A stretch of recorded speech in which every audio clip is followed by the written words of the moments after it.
everyone. My name is Chine. Many of you know me already. And in the next few minutes, I'm going to be discussing the outcomes of the research that I carried out on the importance of critical writing.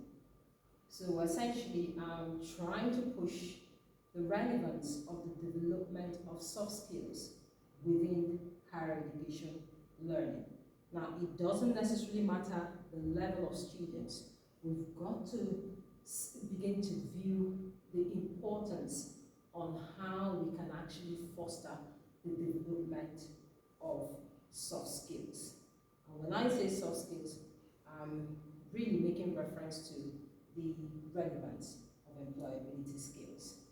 Now, in terms of context, a noticeable challenge that we see within the diversity of students that we have in higher education institutions is the ability for these students to actually confidently communicate and express themselves in writing. Critical writing skills is not just something that is required within the higher education environment, it is required in the place of work. So in terms of the aim of this research, the goal was to explore how targeted critical writing sessions created a platform for inclusion, academic integration, and of course, an opportunity for students to develop valuable employability skills.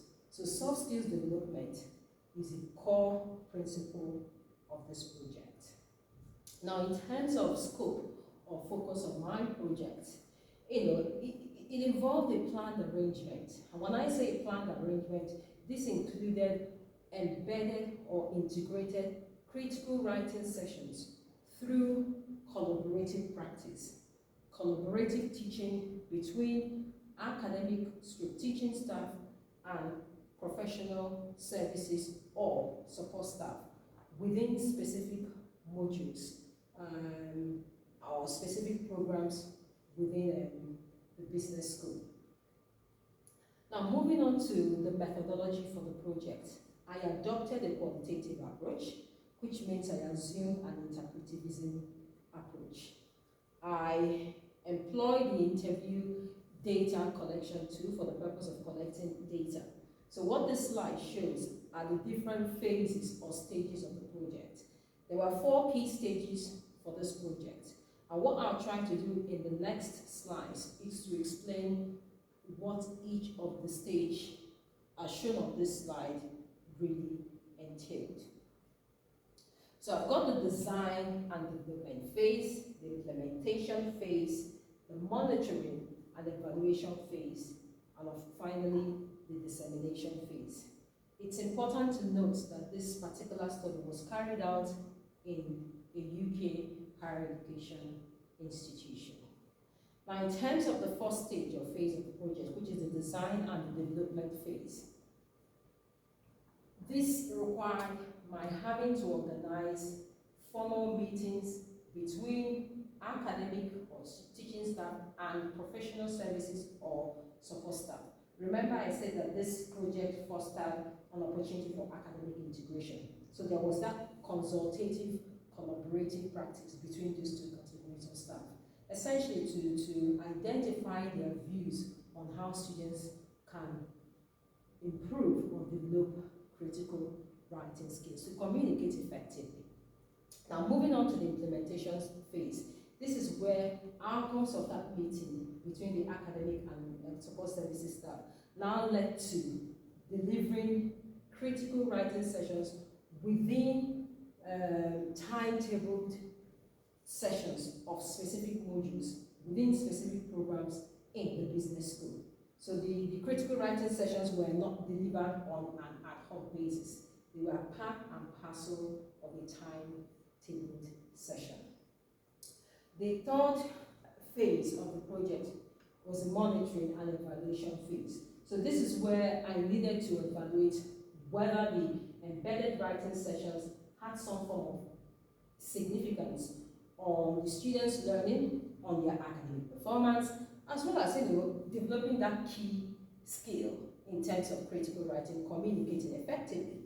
So this slide, in terms of monitoring and evaluation, shows that the target audience was mainly combination of undergraduate and postgraduate students. Like I said earlier in the interview, tool was used for collecting data. Moving on to the dissemination phase.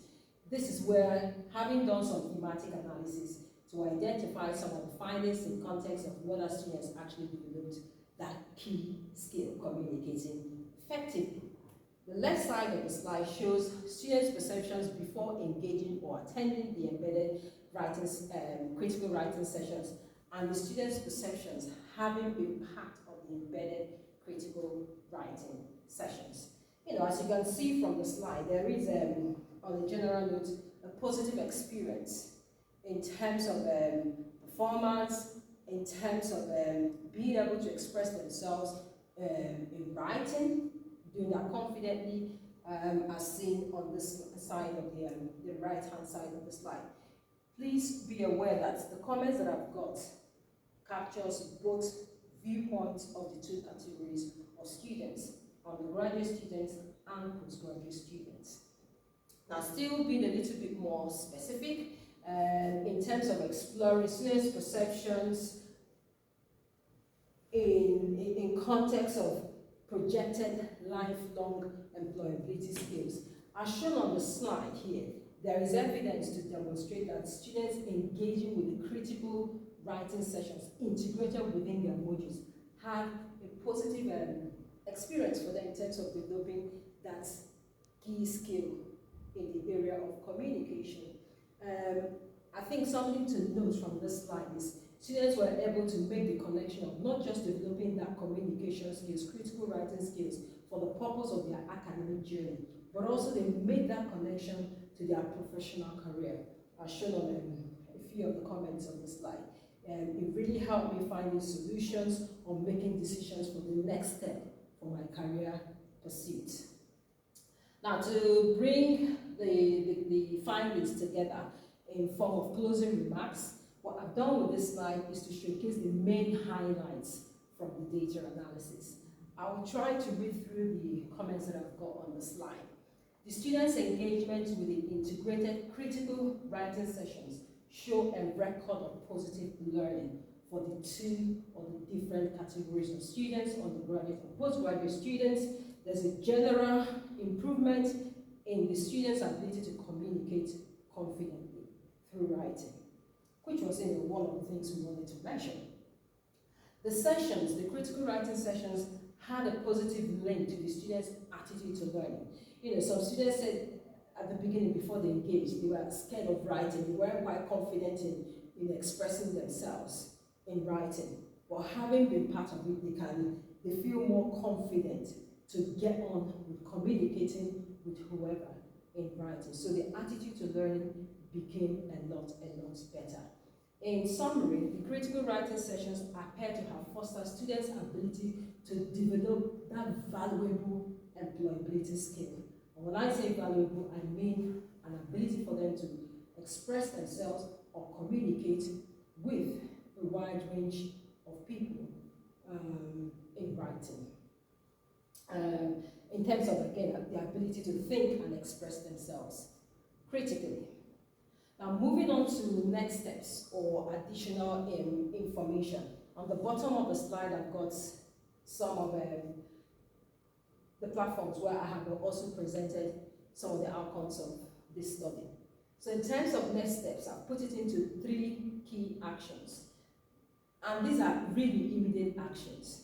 The first one is for the critical writing sessions to be a continued integral part of the module delivery. So it shouldn't be something that should be done on an ad hoc basis. It should be part of the module delivery. The second action point is the need for the critical writing sessions to be adequately linked to the assessment. And it's got to be done through a culture of consistent communication between the academic staff and the professional services staff. The final point in terms of action is to promote and embrace flexibility in the approach towards the delivery of the critical writing sessions. So it could be that the critical writing sessions are delivered within timetable sessions, or it could be a case of the professional services staff sitting outside the room to answer whatever questions in terms of developing that critical writing skills. Thank you for listening, and I'm happy to take any questions.